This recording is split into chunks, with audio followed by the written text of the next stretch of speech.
My wife betrayed me, left when I was broken. 4 years later, she returns, pleading for forgiveness, but she isn't prepared for my response. I'm Nate, 42, hailing from Illinois. And let me tell you, life has a knack for throwing curveballs when you're least prepared. 4 years back, I was 38, living a steady life with my wife, Heather, and our 3 kids. Ellie, 12, Liam, 11, and Zoe, 7. I worked as a construction site manager. It wasn't glamorous, but it kept the bills paid and gave me a sense of pride. I loved knowing I was building something tangible. Things felt solid, or as solid as they can when you're raising 3 kids and balancing work with family life. I wasn't flawless, but I showed up. Long hours on the job, weekends patching up the house, and whenever possible, cheering at Ellie's volleyball matches or Liam's science fairs. Zoe loved sketching, and she'd often sit with me at night, proudly displaying her latest artwork. Those moments were my fuel. Then one rainy Tuesday, everything flipped. The site was slick from the downpour, always a bit risky. I was checking scaffolding on the 2nd floor of a warehouse under construction, a routine task I'd done countless times. As I stepped onto the platform, there was a loud crack, like a tree limb snapping. Before I could react, the structure collapsed. It wasn't cinematic, it was instant. I plummeted 2 stories onto concrete. Oddly, I didn't feel the pain at first. It was like my brain muted everything for a moment. I lay there, staring at the stormy sky, thinking, this is serious. My body wouldn't budge, and I couldn't tell if it was the impact or sheer shock.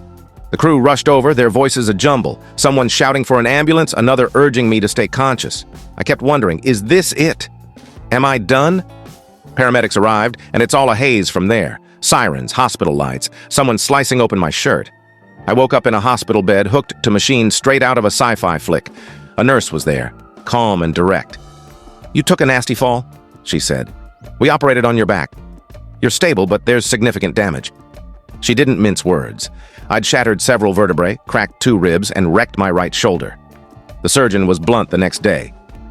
"You might not walk normally again," he said, not cruelly, just factual. That's when it sank in. I'd gone from hauling heavy beams to maybe needing help to stand. My job? Gone. My role as the family provider? Gone. Even simple things like chasing the kids or fixing a faucet felt out of reach. Heather was there when the doctor broke the news. She sobbed, which I appreciated then, but something about her tears felt off. Not just grief, but frustration, maybe even resentment. I noticed her glancing at her phone, texting someone, which seemed strange. I brushed it off as stress. Those first hospital days were brutal. The pain was relentless, even with meds, and I was too weak to do much. Heather showed up, but not as often as I'd hoped. She said the kids were too scared to see me like this, which I got, but it still stung. I craved their presence. My mom dropped by a few times, and my brother Mike visited when he could. The worst wasn't the pain or surgeries, it was the uncertainty. I kept asking if I'd walk again, and the doctors gave vague responses. We'll see how recovery goes.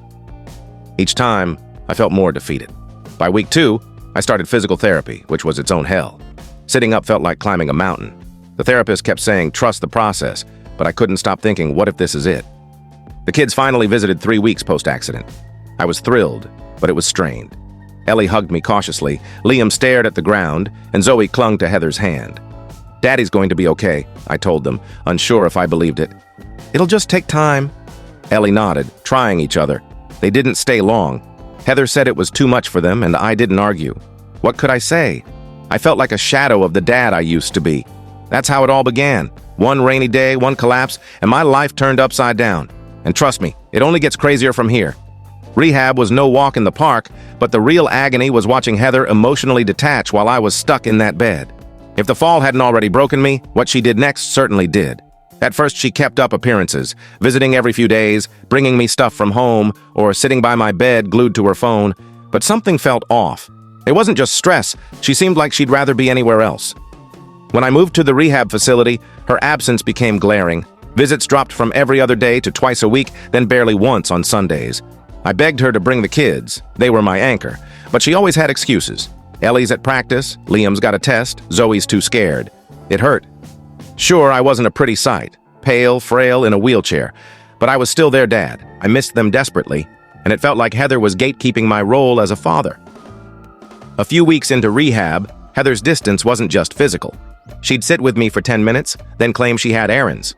Once, she scrolled through her phone, giggling at posts while I struggled to move my legs. I tried addressing it. "Heather, I need you. I can't do this alone." She sighed, like I'd asked for the moon. "Nate, I'm trying, but this is overwhelming. I'm handling everything and it's exhausting." I didn't push back. She was right, it was a lot, but I was the one living it, and she acted like my accident was her burden. Then came the bombshell. She walked into my room one day, looking too polished, fresh haircut, nice dress, full makeup, like she was headed to a gala. I thought maybe she was trying to lift my spirits, but no. She sat down, pulled out papers, and said, "I've been thinking. I can't do this anymore." I was floored. "Do what?" "This. Us." She slid divorce papers across the table like she was handing me a bill. "I can't keep going, Nate," she said, shaking her head like I'd chosen to be broken. "I need someone who can actually contribute." "Contribute?" I wanted to yell, to flip the table, but I couldn't even stand. She made it sound like I'd planned this, like I'd orchestrated my own downfall to ruin her life. All I could muster was, "You're serious?" She nodded, more relieved than remorseful. "It's better for everyone. The kids need stability, and I can't provide that if I'm always caring for you." I was stunned, unable to fight back. My health was shot, my job gone, no money for a lawyer. I just sat there as she left. The divorce was finalized quickly, too quickly. I got nothing, not even visitation rights. Heather claimed moving between homes would disrupt the kids. It was nonsense, but I had no means to challenge her in court. Then the kicker. I learned she was already seeing someone. His name was Chase, because of course it was, a 28-year-old personal trainer who probably spent more time admiring his reflection than reading. Apparently, Chase was in a rebuilding phase after his last girlfriend left him for a yoga guru, and Heather, 37 then, was his ticket to a fresh start. My brother Mike found it hilarious. "She ditched you for a dude whose life revolves around protein powder and bicep curls?" "Yep," I said. "That's her idea of stability?" But Chase wasn't what gutted me. It was Heather taking the kids and moving out of state with him. No warning, no goodbye. They were just gone. I missed Ellie's 13th birthday, Liam's first game as soccer captain, Zoe's art show. They were growing up without me, and I couldn't shake the fear they thought I'd abandoned them. Meanwhile, Heather and Chase were living large, or at least faking it. A friend sent me a screenshot of Heather's social media, her and Chase grinning in front of a ritzy mountain cabin, captioned with number new chapter. I wanted to smash my phone. It wasn't about me anymore. It was about my kids. I kept wondering, who is Chase to them? Does he care? Or is he just playing cool stepdad? Something told me he was more into flexing than fathering. That's how my world shattered again, and the thought of my kids believing I didn't care, that was the deepest cut. I moved in with Mike because, frankly, I had nowhere else to go. Mike's a no-nonsense guy who avoids heart-to-hearts but steps up when it matters. He's an electrician with a small house that smells like stale coffee and cedar. When I showed up with a duffel bag and a crushed spirit, he just said, "Couch is yours, don't make it smell." That was his version of support. The first week was grim. I zoned out to daytime TV, judge shows, ads for miracle mops, a carousel of pointless noise. I was drowning in self-pity and Mike wasn't having it. One night, he said, "You've got 7 days to mope. Then get up and do something." It wasn't inspirational, but it lit a fire. My first move was lawyering up to sue the construction company. The fall wasn't random. It was negligence. A worker had flagged the scaffolding as faulty, but the bosses ignored it to keep the project on track. Well, their shortcut cost me my mobility, and I wasn't letting it slide. My lawyer, Rick, was a gruff guy with a terrible comb-over and a wardrobe of loud ties, but he was sharp. "We've got a solid case," he said, "but they'll fight dirty. Companies like this always do." And they did. Their lawyers tried pinning it on me, saying I wasn't careful enough, as if I should have sensed the collapse coming. It was maddening, but Rick kept me steady. "This'll take time," he warned, so I braced for a long haul. I stuck with physical therapy, which was grueling. Early on, sitting up felt like being stabbed, but the therapists were relentless in the best way, pushing me to do a little more each day. The small wins kept me sane. The first time I stood for a few seconds, I felt like I'd conquered a mountain.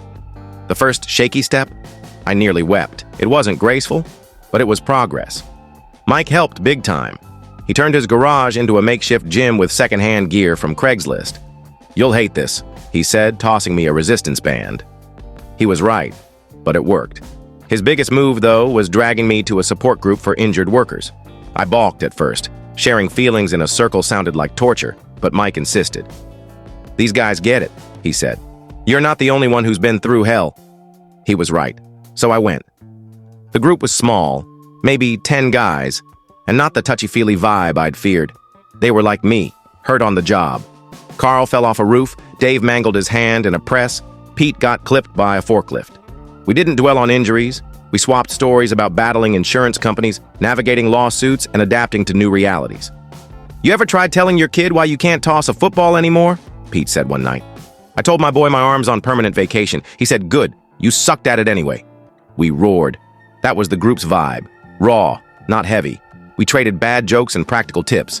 It felt good to be around people who understood. The lawsuit dragged, and money was tight. But I was moving forward. It wasn't much, but it was enough to keep me going. I told myself, one step at a time. About a year into recovery, I met Emma, and things shifted. It started when Mike got a gig wiring a wedding venue for lights and asked me to help with planning since I was getting good at organizing. I had nothing better to do, so I tagged along. Emma was the catering boss, darting around with a clipboard, directing her team. She was petite, with messy brown hair barely contained in a bun, but she radiated authority, not frazzled, just in control. I didn't think much of it. I was there to help Mike sort out power for the lights, not socialize. But during a break, as I sat on the venue's steps, Emma plopped down beside me. "Mike's brother, huh?" she said, pointing her pen at me. "Yep, that obvious?" "Kinda. You've got the same don't test me vibe." I chuckled. She nailed it. We chatted, and I learned she ran the catering business, built from scratch after ditching her deadbeat ex-husband. She was also raising her 10-year-old son, Max, solo. What struck me was how Emma didn't treat me like I was fragile. Most people did, tiptoeing around my accident, not her. She asked point blank how I ended up in therapy. When I told her about the fall, she grimaced. "Damn, that's rough. So what's next for you?" No pity, just interest. When I said I was still figuring it out, she nodded. "At least you're trying. Some folks just quit." That stuck with me. We kept bumping into each other at events over the next few months. One day, over coffee during a quiet moment, I mentioned helping Mike with logistics, joking I was the guy ensuring chairs were aligned and speakers didn't fry. Emma didn't laugh. "You could do this for real," she said. "Do what?" "Event planning.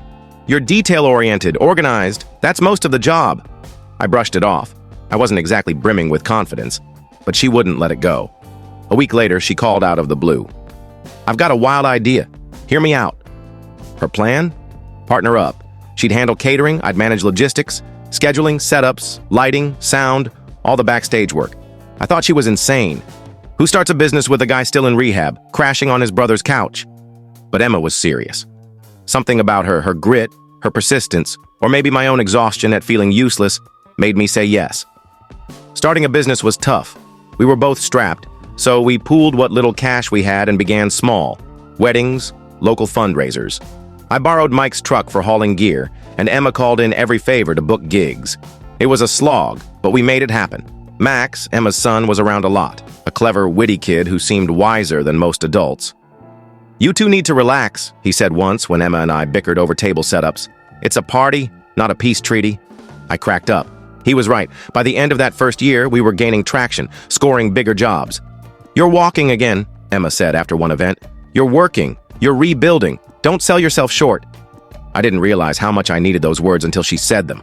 That's how Emma entered my life. Bold, funny, and exactly what I didn't know I needed.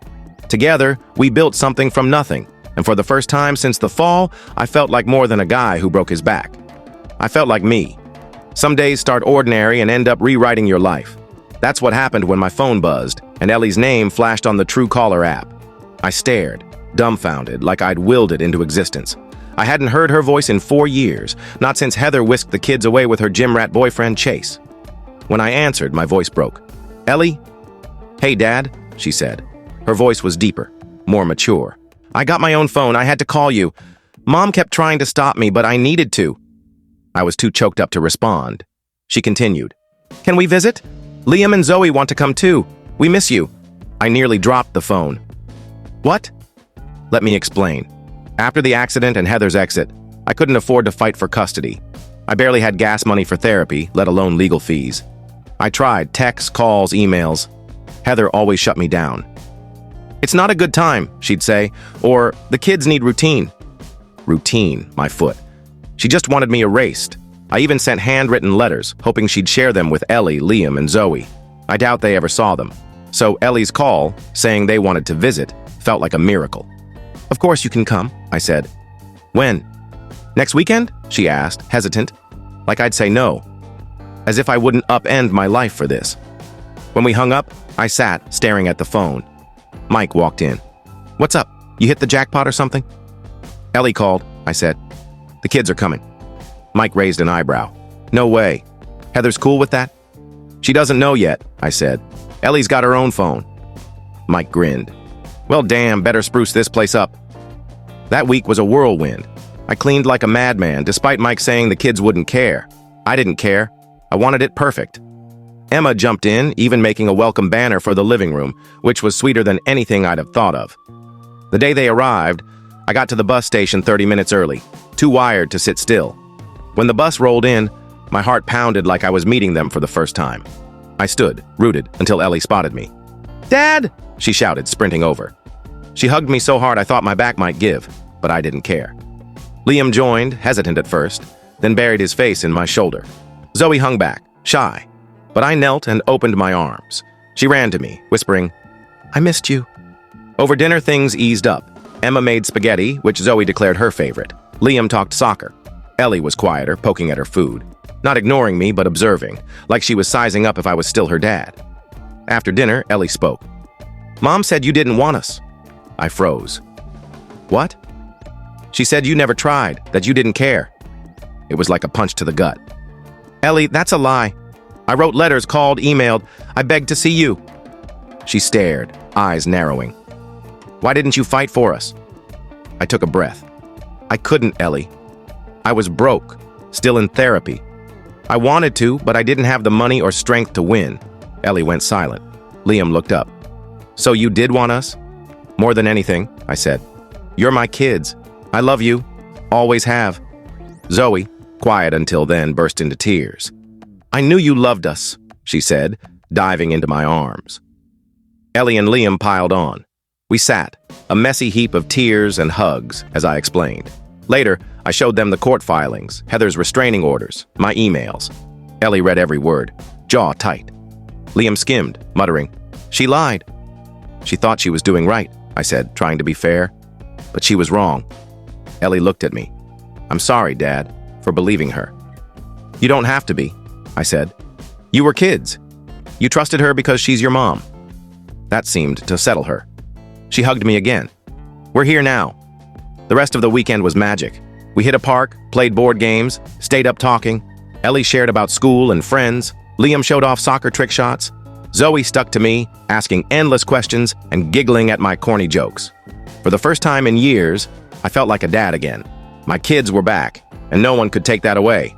Things were looking up after reconnecting with the kids. We talked almost daily, and they kept asking to live with me. That's when Heather decided to stir the pot like it was her calling. I should have expected it. She's never liked others' happiness unless she's the star. It started a week after the kids posted a photo with me and Emma online. A goofy park shot, all of us grinning like a real family. Heather must have seen it, because the next day, my phone rang. Her name. I hesitated but answered. She didn't bother with niceties.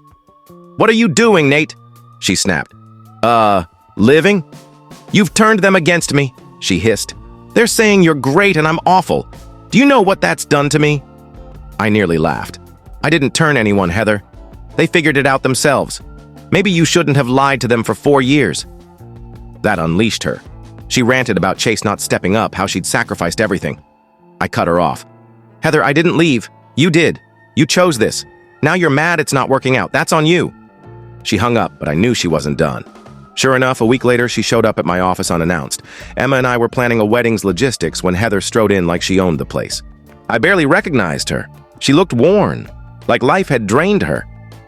"Nate," she said, "all business. We need to talk." I sighed, glancing at Emma, who gave me an "I've got your back" look before slipping to the back. I turned to Heather. "What's this about?" She launched into a speech about Chase dumping her. Apparently, he decided family life wasn't his vibe and ran off with a TikTok star who filmed smoothie recipes and gym selfies. Honestly, they're a match made in shallow heaven. Heather, who'd banked her future on him, was now scrambling. "And?" I said when she paused. "And I want to fix our family," she said, like it was obvious. I nearly choked. "The family you ditched? The one you swapped for a gym, bro?" "Nate, I was overwhelmed," she said, voice cracking like she was auditioning for tears. "You don't know how hard it was for me." I stared. Heather, I was the one with a broken spine. You didn't even wait to see if I'd recover. Don't talk to me about hard. She pressed on, listing why she deserved another shot. Kids need stability. We had history. She missed the old days. It was garbage, and I said so. The only second chance you're getting is a free smoothie at Chase's gym, I snapped. That stopped her. Then she got defensive. So, that's it? You're picking her? She said, nodding toward the back. Yeah, Heather. Emma's been here when you weren't. She helped me rebuild. You torched everything and left. Right then, Emma walked in. Who's this? She asked, like Heather was a random passerby. Heather's face flushed. She mumbled about leaving and practically fled. Emma raised an eyebrow. Let me guess. Heather? Yep. Wanted to get back together? Emma snorted. Bold for someone who bailed for a dude named Chase. Days later, Heather called again, calmer but pathetic. She whined about struggling without Chase. I don't know how I'll manage alone, she said. I had no sympathy left. Do what I did, I said. Start over. Figure it out. She tried one last guilt trip. What about the kids? Don't they deserve a whole family? They'll have one soon, I said. Just not with you. That was the last I heard from her for a while. Looking back, it felt good seeing Heather face her choices fall out. She'd painted me as the villain for years, playing victim. Now, the truth was out, and she had to deal. I won't lie. I felt a bit smug watching her flounder. But mostly, I felt free. For the first time in years, I wasn't under her thumb. I had my kids, my business, and a future without Heather. Things kept improving. The lawsuit took ages, but it finally closed. The company pulled every trick to dodge blame, pointing fingers at me, the weather, the scaffold's builder. But Rick dismantled their case. The judge ruled in my favor, and the settlement was life-changing. I won't name figures, but it was enough to transform things. I poured it into the event business Emma and I built. We upgraded gear, hired staff, and booked bigger gigs, weddings, corporate events, festivals. Best of all, I could give my kids the life they deserved. I bought a house, a real home with rooms for each kid, no more guest beds. I set up college funds for Ellie, Liam, and Zoe, something I never dreamed possible. I wasn't just getting by, I was thriving. The custody fight came next. Heather didn't even resist. She knew the kids had chosen, and honestly, she probably didn't want the responsibility. She signed the papers, and just like that, they were mine. Emma and I grew tighter. The business made us a great team, but now we were building a life too. She was my anchor, and I made sure she knew it. Heather? She moved back to her hometown. Last I heard, she's working part-time retail, living in a small apartment. The kids see her sometimes, but their home is with me. Thanks for reading my story. Writing it wasn't easy. It dug up pain I thought I'd buried under bad puns and late-night pizza runs. But here we are. I'm not the guy I was pre-accident. For one, my walk's a mix of penguin waddle and zombie lurch, which kills any chance of sneaking up on anyone. But I laugh about it. What else can you do? It's a solid excuse to skip squats. Life's not perfect, but it's damn good. I've got my kids, a job I don't dread, and Emma, who somehow puts up with my odd gait and odder humor. For that, I'm beyond grateful. If you're reading this and life's got you down, know this. It's okay to fall, but don't stay there. Take the hits, laugh when you can, and keep standing. You never know what's waiting. Maybe even a house full of teens groaning at your jokes. If you enjoyed this story and felt the emotions behind it, don't forget to give it a like, share it with others, and subscribe to the channel for more real-life experiences and heartfelt stories. Your support means the world, and it helps us bring more content like this to you. Thank you for watching, and I'll see you in the next video.